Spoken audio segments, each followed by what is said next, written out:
Jonah chapter 1. Now the word of the Lord came to Jonah the son of Amittai, saying, Arise, go to Nineveh, that great city, and call out against it, for their evil has come up before me. But Jonah rose to flee to Tarshish from the presence of the Lord. He went down to Joppa and found a ship going to Tarshish. So he paid the fare and went down into it, to go with them to Tarshish, away from the presence of the Lord. But the Lord hurled a great wind upon the sea, and there was a mighty tempest on the sea, so that the ship threatened to break up. Then the mariners were afraid, and each cried out to his God, and they hurled the cargo that was in the ship into the sea to lighten it for them. But Jonah had gone down into the inner part of the ship, and had lain down, and was fast asleep.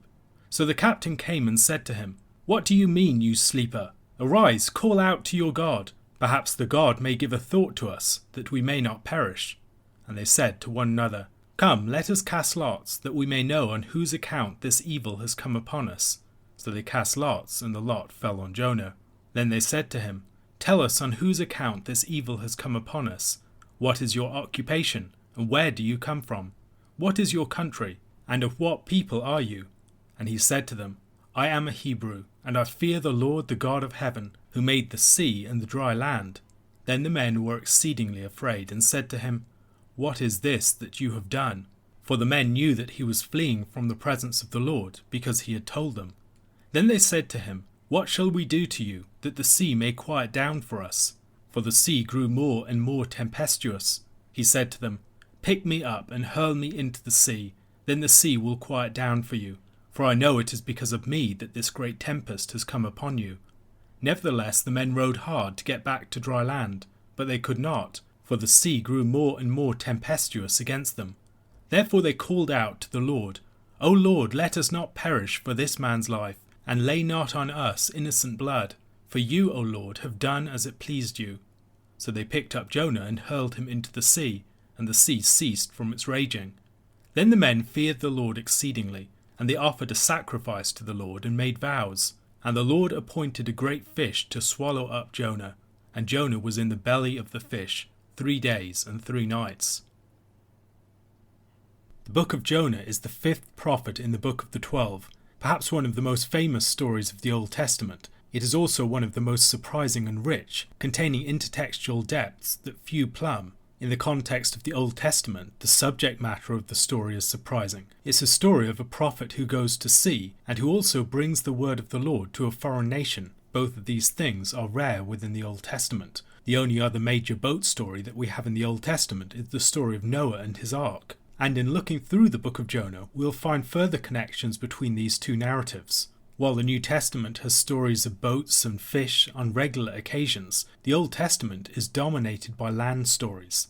The anomalous subject matter of the book of Jonah is an indication of a shift that has occurred on other levels, a shift of the horizon beyond the immediacy of the land of Israel and Judah, as the word of the Lord goes out to a pagan nation. We don't know a great deal about the character of Jonah, beside the fact that he prophesied during the reign of Jeroboam II. We read something of Jonah's prophecies in a passage that gives us a sense of the historical background, in 2 Kings chapter 14 verses 23 to 27.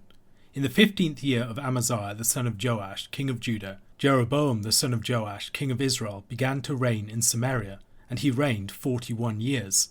And he did what was evil in the sight of the Lord. He did not depart from all the sins of Jeroboam the son of Nebat, which he made Israel to sin.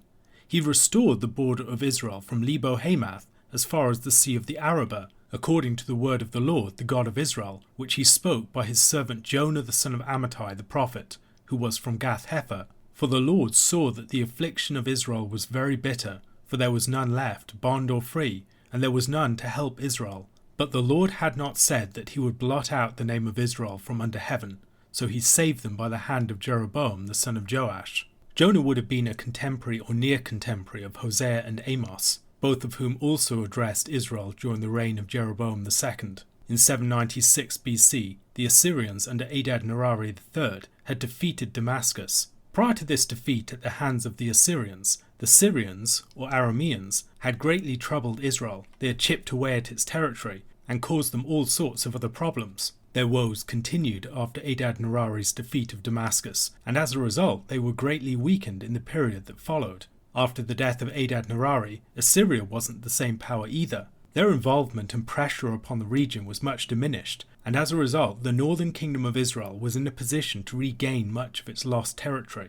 Things would later change with the rise of Tiglath-Pileser III. The story of Jonah, both on its immediate narrative level, but also on its deeper allegorical level, needs to be read against this historical background. Israel dwelt in a region caught between southern and northern powers. The southern power was generally Egypt. The rising northern power at this time was Assyria, later to be succeeded by Babylonia. Keeping the situation of Israel and also the wider geopolitics in mind, we can also begin to understand the deeper levels of the story of Jonah. The clear structure of the story of Jonah is something that most commentators observe. Chapter 1 and 3 begin nearly identically, and as Uriel Simon observes, there is a common structural paradigm to be observed in the two scenes of the book. There is, he argues, a parallel to be drawn between the sailors and the Ninevites. The ship is in danger of breaking up, and Nineveh is threatened to be overturned in 40 days. The sailors pray to the Lord, and the Ninevites also seek God. The sea stops raging, and the Lord also relents concerning the destruction of Nineveh. The sailors and the Ninevites provide a foil for understanding the Lord's dealings with Jonah. The Lord in the first instance pursues his prophet, and then Jonah refuses to pray to the Lord, and is cast into the sea instead. In the second instance, the Lord's mercy causes Jonah to get angry, and then he protests against the Lord's mercy and watches the city, hoping that it might be destroyed after all. Then there are parallels between the story of the fish and the story of the plant. In both cases, the Lord appoints these creatures to deal with his wayward prophet Jonah.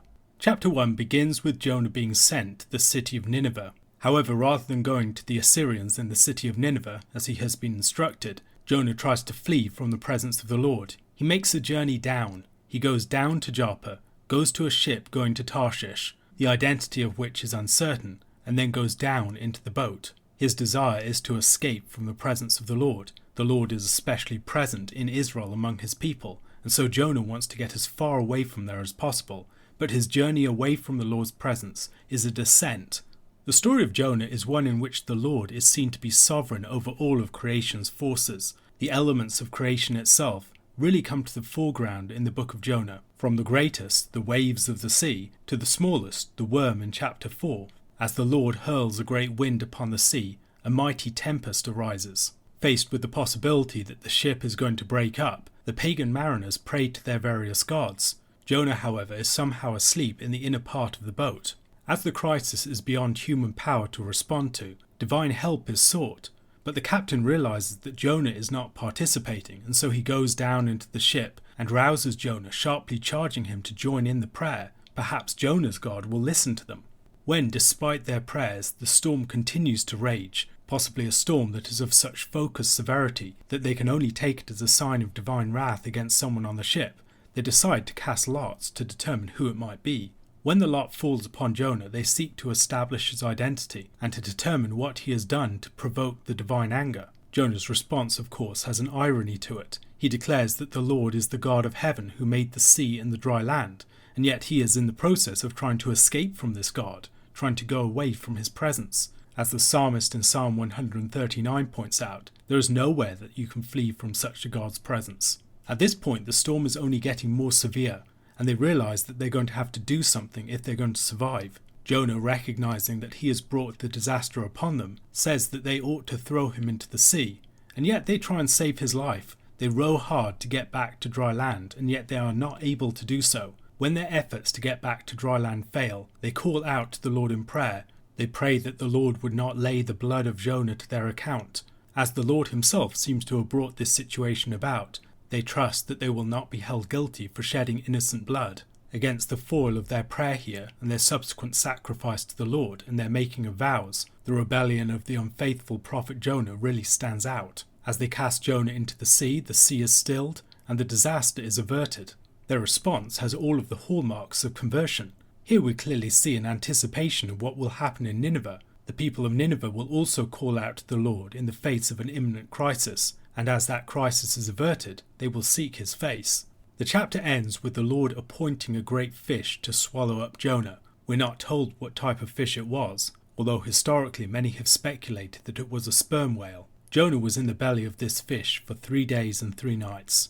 When we step back from the immediacy of the narrative, we begin to notice some patterns in the story of Jonah. The name Jonah means dove, and among other things, at the beginning of this book, one of the questions is whether Jonah is going to get to dry land. In the story of the flood, the dove is sent out by Noah in search of dry land. Here in the book of Jonah, a similar theme might be in play. The world of Israel and Judah is about to suffer a new deluge, and the big question is whether the nations will survive and be brought to dry land on the other side. Jonah himself reminds us of Israel. He is an unfaithful prophet running away from the word of the Lord, just as his nation Israel is. He's joined with pagans, just as Israel is joined with the pagan nations round about, and Israel's unfaithfulness will bring a storm of judgment upon the region, a storm that will threaten to overturn many nations beyond Israel itself. Israel will have to be thrown into exile, but yet as they are thrown into the sea of the Gentiles, the Lord will appoint a mighty sea monster to swallow them, and they will be protected in its belly. This should help us to see that the sea monster here, the big fish, is not just a random miracle, it is a sign. Jesus speaks about the sign of the prophet Jonah, and it's important to recognize that this sign of the prophet Jonah was already a sign even before Christ related it to his resurrection. Jesus is taking up the meaning of this existing sign and relating it to something fuller within his own ministry. James Bajon has observed the theme of being swallowed by a great sea monster and then disgorged later on. In Jeremiah chapter 51, in verse 34 of that chapter, Nebuchadnezzar the king of Babylon has devoured me. He has crushed me. He has made me an empty vessel. He has swallowed me like a monster. He has filled his stomach with my delicacies. He has rinsed me out. And then in verses 44 to 45, and I will punish Bel in Babylon, and take out of his mouth what he has swallowed. The nations shall no longer flow to him. The wall of Babylon has fallen. Go out of the midst of her, my people. Let everyone save his life from the fierce anger of the Lord. Later on in that chapter we are told that Babylon would sink into the sea.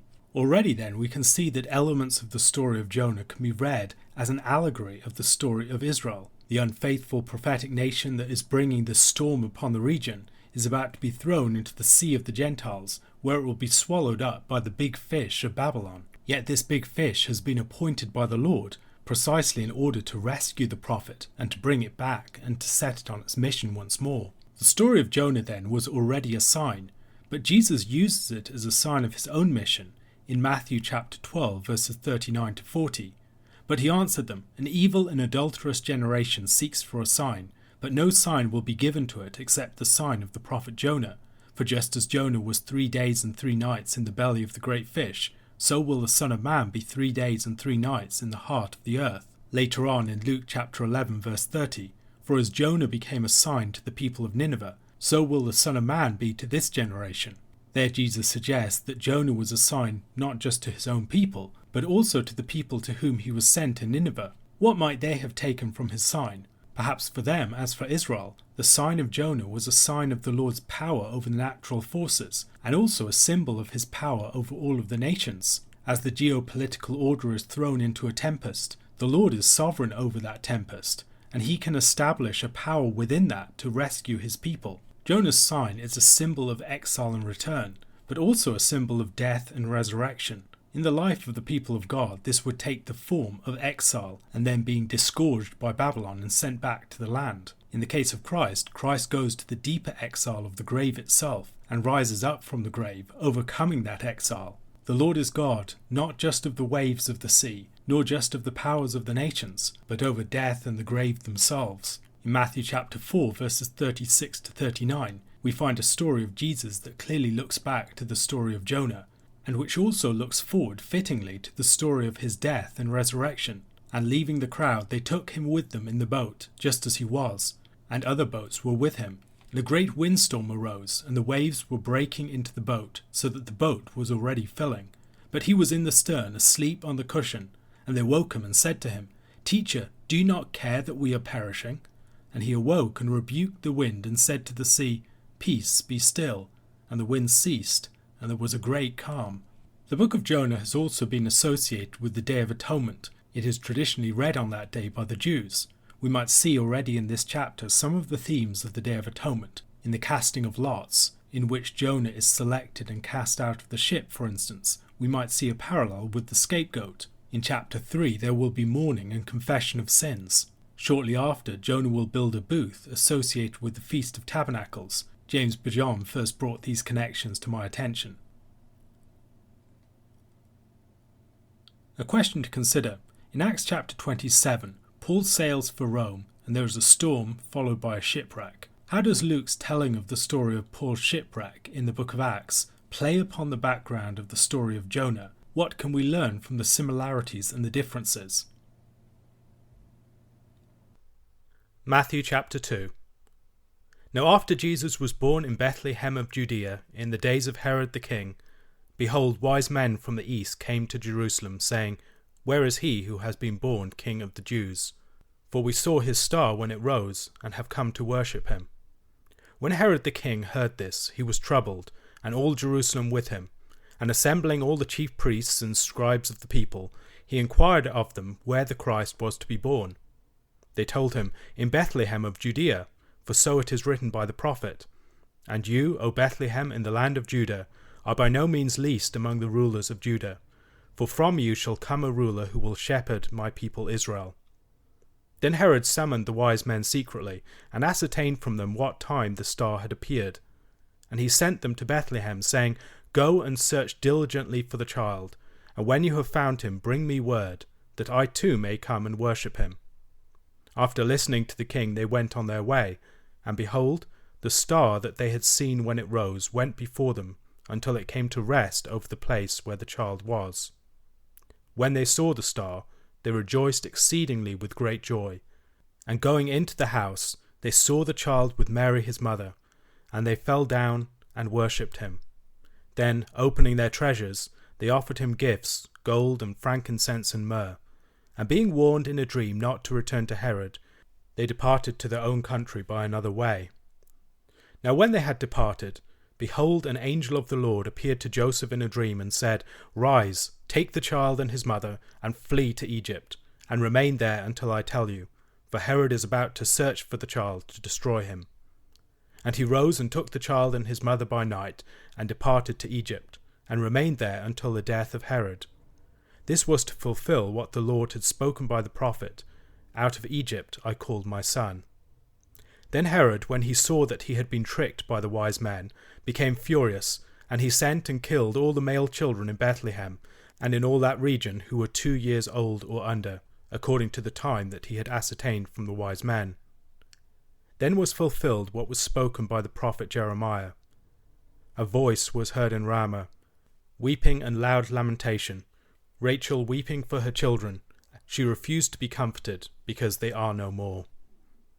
But when Herod died, behold, an angel of the Lord appeared in a dream to Joseph in Egypt, saying, Rise, take the child and his mother, and go to the land of Israel, for those who sought the child's life are dead. And he rose and took the child and his mother, and went to the land of Israel. But when he heard that Archelaus was reigning over Judea in the place of his father Herod, he was afraid to go there. And being warned in a dream, he withdrew to the district of Galilee. And he went and lived in a city called Nazareth, so that what was spoken by the prophets might be fulfilled, that he would be called a Nazarene. In Matthew chapter 2, Matthew is placing Jesus within the preceding narrative, but also demonstrating Jesus' credentials as the Messiah. It's important that he established the site of Jesus' birth. Jesus is associated with Nazareth. He's called Jesus of Nazareth, but yet he's also someone who, if he is to be the Messiah, needs some sort of association with Bethlehem. Matthew chapter 2 brings these two things together, helps us to understand how Christ is both a Nazarene and also someone who is the son of David come from Bethlehem. The Magi come inquiring about the one who is to be born King of the Jews. This is the first introduction of this expression, and in both times in the Gospel, it's voiced by the Gentiles. It's a Gentile way of understanding the Messiah, perhaps. Themes of kingship are prominent within this section. There's the star and the Magi, and there's also Herod, who's described as the king. Many different theories have been brought forward for the nature of the star. Some have seen it as a comet, others a planetary conjunction, some a nova or supernova, and others have suggested that this should be seen as the Shekinah glory, leading them through the wilderness. That connection would certainly heighten the irony of the situation, where magicians who were associated with the opponents of Aaron and Moses in Egypt, are now coming to the land of Israel in search of the king of the Jews, whereas the king in the land is going to act the part of Pharaoh and seek to kill the baby boys. So there's a certain ironic reversal taking place here. It's an inverted exodus, perhaps. In the book of Daniel, the Magi also appear as opponents, but then also as people that Daniel will rule over and lead. We might also compare the Magi with the Queen of Sheba. The Queen of Sheba comes a long distance to see Solomon's wisdom and to bring gifts to Solomon. In Isaiah chapter 60 and also Psalm 72, there are references to kings coming that distance to greet Israel and to see the rise of their Messiah. Psalm 72 verses 8 to 11 seems to stand in the background of part of what we're reading in this chapter. May he have dominion from sea to sea and from the river to the ends of the earth. May desert tribes bow down before him and his enemies lick the dust. May the kings of Tarshish and of the coastlands render him tribute. May the kings of Sheba and Seba bring gifts. May all kings fall down before him. All nations serve him. Isaiah chapter 60. Arise, shine, for your light has come, and the glory of the Lord has risen upon you. For behold, darkness shall cover the earth, and thick darkness the peoples. But the Lord will arise upon you, and his glory will be seen upon you, and nations shall come to your light, and kings to the brightness of your rising. Lift up your eyes all around and see, they all gather together, they come to you. Your sons shall come from afar, and your daughters shall be carried on the hip. Then you shall see and be radiant, your heart shall thrill and exult, because the abundance of the sea shall be turned to you. The wealth of the nations shall come to you. A multitude of camels shall cover you, the young camels of Midian and Ephah. All those from Sheba shall come. They shall bring gold and frankincense. They shall bring the good news, the praises of the Lord. All the flocks of Kedar shall be gathered to you. The rams of Nebaioth shall minister to you. They shall come up with acceptance on my altar, and I will beautify my beautiful house. All of this is coming to pass in the story of Christ. In Christ, Matthew presents these kings coming from afar, bringing tribute as an expression of the tribute of the Gentiles brought to the Messiah and to Israel at the time of the kingdom's dawning. The chief priests and the scribes, who within this story are characterized as if they were the magicians in the court of Pharaoh, because they're associated with this pharaonic character of Herod, they declare that the Messiah will be born in the city of David, in Bethlehem of Judea. They refer back to the prophecy of Micah chapter 5 verse 2, but there's also an allusion to 2 Samuel chapter 5 verse 2, which refers to the fact that David is going to be established as the king, the one who will shepherd the people Israel, rather than Saul. And this plays off the character of Herod as well. Herod is a Saul-like character, one whose authority will ultimately be taken from him, and the one who has all true authority, all authority in heaven and earth, is Christ. Many have seen here an allusion in part to the story of Balaam and Balak. In the final oracle of Balaam, he says, I see him, but not now. I behold him, but not near. A star shall come out of Jacob, and a scepter shall rise out of Israel. It shall crush the forehead of Moab, and break down all the sons of Sheth. Edom shall be dispossessed. Seir also, his enemies, shall be dispossessed. Israel is doing valiantly, and one from Jacob shall exercise dominion and destroy the survivors of cities. Here we see a descendant of Edom, Herod, the Idumean king, and a descendant of Jacob standing off against each other. Jesus is the true king of the Jews, and Edom is going to be dispossessed. The Idumean king Herod might also recall some of the conflict between Israel and Edom in the past. We might think, for instance, of the story of Hadad in chapter 11 of 1 Kings, which has a number of similarities with the story that we read of Christ here. And the Lord raised up an adversary against Solomon, Hadad the Edomite. He was of the royal house in Edom. For when David was in Edom, and Joab the commander of the army went up to bury the slain, he struck down every male in Edom.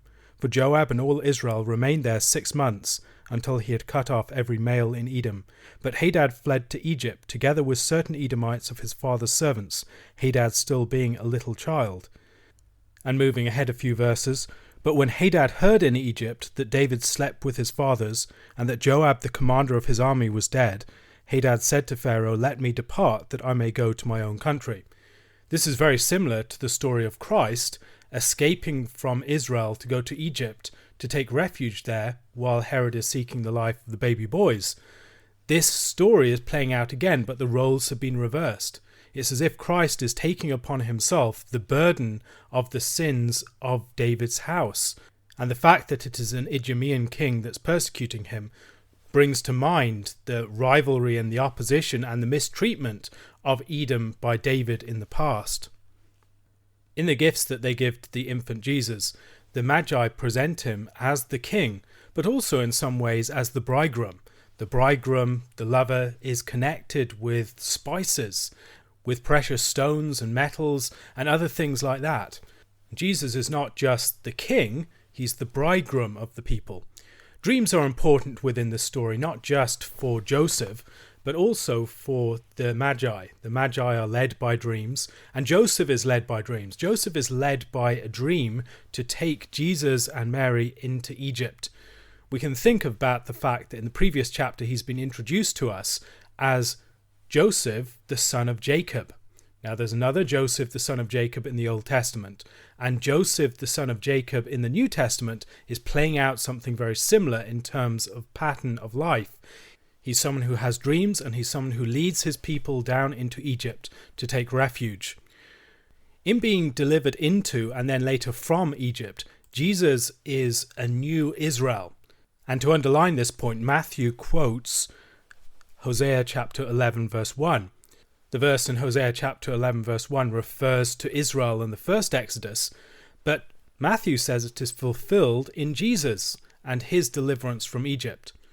Now, part of what we're seeing here is that Matthew is using the Old Testament in a far more creative way than many people think. Many people think that there's an Old Testament verse and it directly points to Christ, and then there's the New Testament fulfillment. But then there's a problem when we see verses like Hosea chapter 11 verse 1, which clearly do not refer in the first instance to Christ. They refer to specific historical events. And it might seem to us as if Matthew is just taking verses randomly from the Old Testament and applying them for his own theological purposes without any regard for the original purpose or context. However, it's important to have a sense of the richer theology that Matthew is operating in terms of. He does not treat what happens to Christ as a straightforward fulfillment of a prediction, but rather something that's playing out a parallel, a model, and a fulfillment.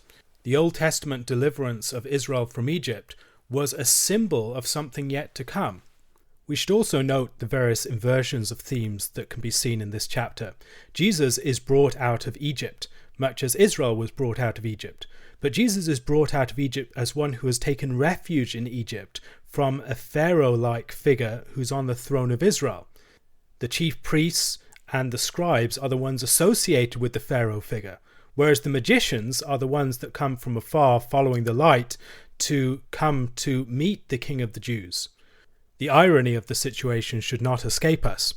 Jesus has a background in the surrounding Gentile world within Matthew's portrait, continuing the themes that we see in the genealogy, where the women that come in are Gentiles for the most part.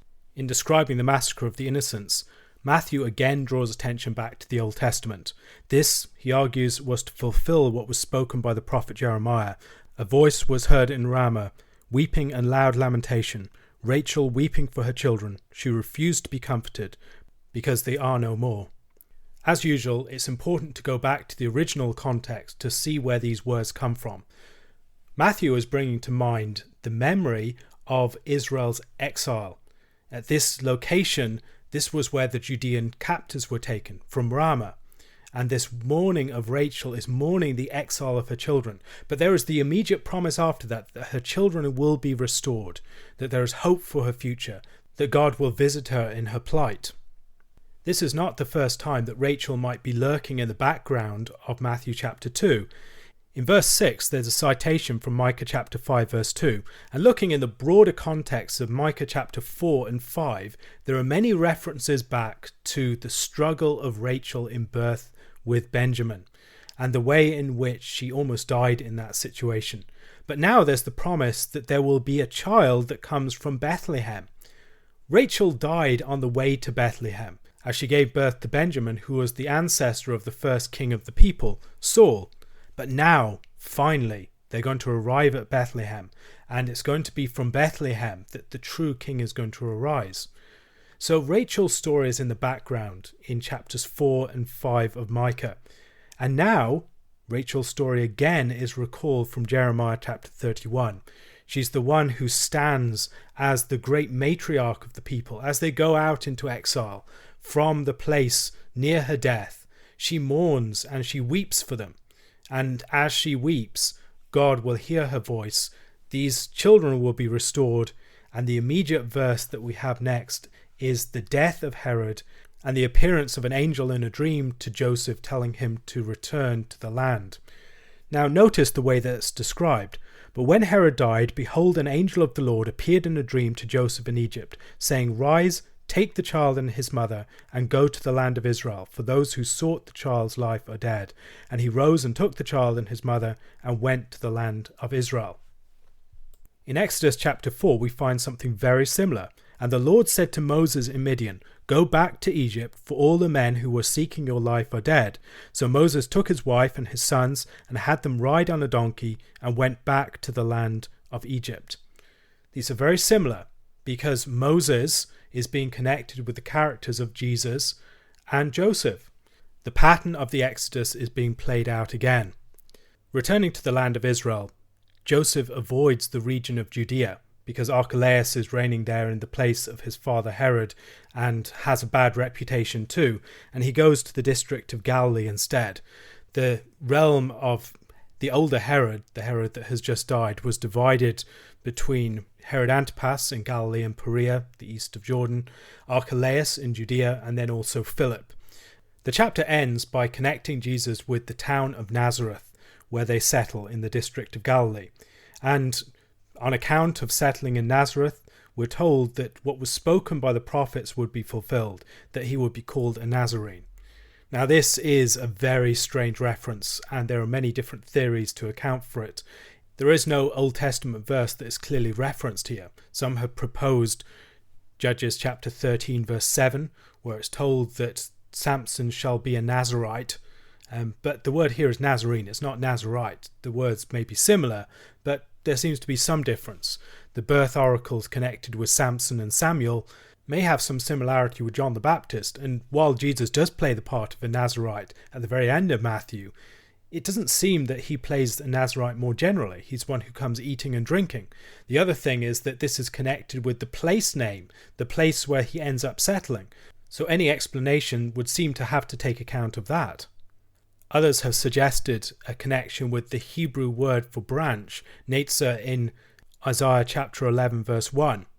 Maybe there's something there. There shall come forth a shoot from the stump of Jesse, and a branch from his root shall bear fruit. And the Spirit of the Lord shall rest upon him, the Spirit of wisdom and understanding, the Spirit of counsel and might, the Spirit of knowledge and the fear of the Lord. So it may be a reference to the shoot or the branch that comes up. Now, whatever we're supposed to make of this, it has to connect with Nazareth. And I think the most promising suggestion I've seen brings those two things together, and it's suggesting a play upon words, that Matthew is doing something a bit more creative here. Jesus is the branch, but also the branch that comes up out of dry ground, out of unpromising soil. And Nazareth is a new town. It has under 1,000 inhabitants. It's a place that has no particular auspicious things associated with it. In John's Gospel, chapter 1, Nathanael asks, Can anything good come out of Nazareth? Nazareth seemed to be a place that was not really regarded very highly. And in that sense, it fit.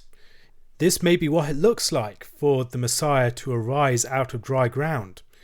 And this lack of recognition of his origins is appropriate to a figure who comes, as it were, incognito, rather than with great fanfare from a centre of activity and power. What Matthew has done by this point, though, is present a strong apologetic for Christ's identity, as one born in Bethlehem, as one associated with Nazareth, as one to whom the riches of the kings come, as one who plays out the story of Israel being delivered from Egypt again. He is one who bears all of the hallmarks of the true Messiah, the true leader of the people. A question to consider. In Exodus chapter 4, verse 22, God describes Israel as my firstborn son. In Matthew chapter 2, Matthew quotes Hosea chapter 11, verse 1, out of Egypt I have called my son. How do you think that Matthew's use of Hosea chapter 11 and the Exodus tradition is serving his characterization of Christ both in relationship to God and in relationship to Israel?